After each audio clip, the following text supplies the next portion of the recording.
আমরা বিগত সময় নারায়ণগঞ্জের যে সম্প্রীতি পূজা উৎসব উদযাপনের ক্ষেত্রে আইনশৃঙ্খলা বাহিনী এবং পূজা মণ্ডপ কমিটি এবং নারায়ণগঞ্জের সর্বধর্মের মানুষ সমন্বিতভাবে এই উৎসব উদযাপন করেছে। বিগত সময় কোনো রকমের অপ্রীতিকর কোনো সমস্যা হয়নি, আশা করি এবারও হবে না।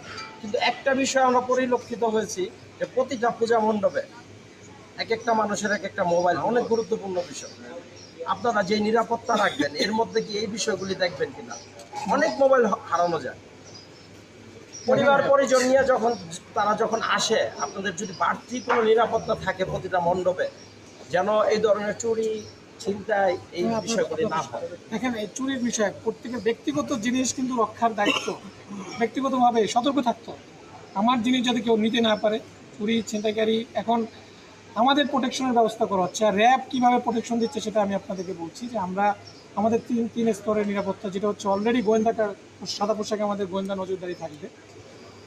2 নম্বর হচ্ছে আমাদের টহল কার্যক্রম, এটা তো বৃদ্ধি করা হচ্ছে। তৃতীয়ত হচ্ছে আমরা ভার্চুয়ালি যাতে এই যে সোশ্যাল মিডিয়া বিভিন্ন প্ল্যাটফর্ম ইউজ করে যাতে কেউ নাশকতার পরিকল্পনা করতে না পারে, তার আগাম তথ্য সংগ্রহ করে এটা আমরা আইনানুগ ব্যবস্থা নেওয়া বা প্রয়োজনীয় ব্যবস্থা গ্রহণ করা।